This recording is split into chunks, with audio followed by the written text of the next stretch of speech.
आज श्री कृष्ण जन्मभूमि मामले में ठाकुर केशवदेव जी बनाम यूनियन ऑफ इंडिया में जस्टिस मयंक जैन साहब की अदालत कोर्ट नंबर 71 में आज इस मामले की सुनवाई हुई और जिसमें कि हमने अपना पक्ष रखा।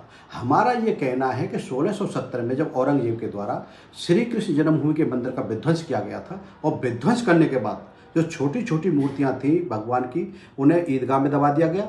मथुरा जो शाही ईदगाह बनी हुई है, इसके अलावा जो बड़े विग्रह थे ठाकुर केशव राय के विग्रह, उन्हें औरंगजेब आगरा ले गया और आगरा की जो जामा मस्जिद है, जिसे बेगम साहिबा की भी मस्जिद कहते हैं, उसकी सीढ़ियों में उन विग्रह को लगा दिया गया। वो विग्रह आज भी वहाँ पर लगे हैं सीढ़ियों में। ये लोग जो शाही खानदान के लोग थे पैरों से चढ़ते उतरते थे।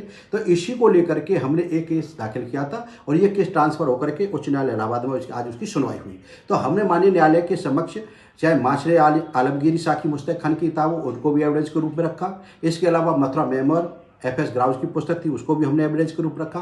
मथुरा गजट को भी हमने एविडेंस के रूप में रखा और माननीय न्यायालय से हमने अनुरोध किया कि वहाँ पर कोर्ट कमिश्नर का भेजा जाना बहुत नितांत आवश्यक है, बहुत आवश्यक है। तो कोर्ट कमिश्नर वहाँ तुरंत भेजा जाना चाहिए और सीढ़ियों पर जो लोग चढ़ रहे उतर रहे हैं उनको बैन किया जाना चाहिए, क्योंकि इससे हिंदुओं की श्रद्धा कहीं ना कहीं आघात हो रहा है, श्रद्धा को ठेस पहुंच रही है। तो लिहाजा उन सीढ़ियों को पर भी किसी का आवागमन नहीं होना चाहिए। तो आज माननीय न्यायालय के समक्ष हमने अपनी इस पूरे विषय को रखा और माननीय न्यायालय ने इसे सुनने के बाद, जिसमें कि अभी यूनियन ऑफ इंडिया की तरफ से जैसा संज्ञान में आया उनका जवाब नहीं आया है, तो उनका भी जवाब आना है और शाहिद का पक्ष के लोग भी इसमें अपियर होना चाहते हैं, तो उन्होंने भी एप्लीकेशन लगाई है। इन सब तथ्यों को देखते हुए माननीय न्यायालय के द्वारा अग्रिम तारीख इसमें 5/8 निर्धारित कर दी गई है।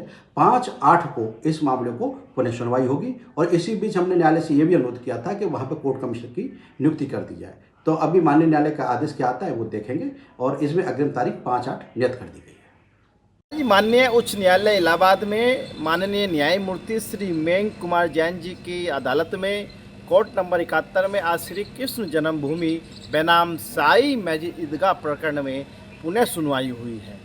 वाद नंबर 3, जिसमें उनके वादी के द्वारा यह बात रखी गई कि यह जो श्री कृष्ण जन्मभूमि पर जो हमारा मंदिर तोड़ा गया था और जहाँ वहाँ की मूर्तियाँ थी उनको आगरा एक मस्जिद में एक सीढ़िया में दबाया गया है, वहाँ उस आगरा मस्जिद का सर्वे हो, जिस कारण इस केस की पहले सुनवाई नहीं हो पाई थी क्योंकि ये विषय आगरा को लेकर था।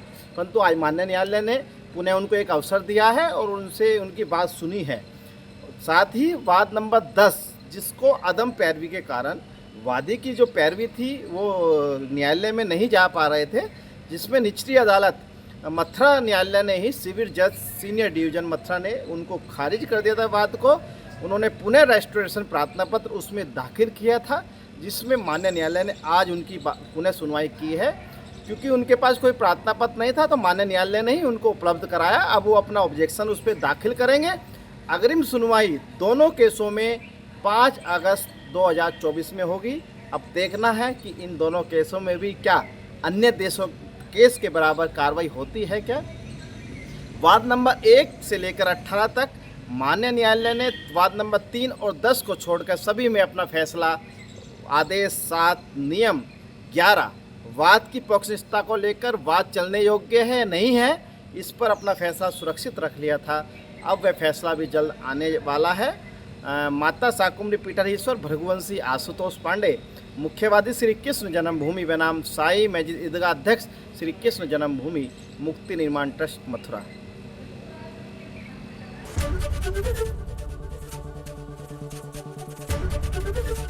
एबीपी गंगा, खबर आपकी, जुबान आपकी।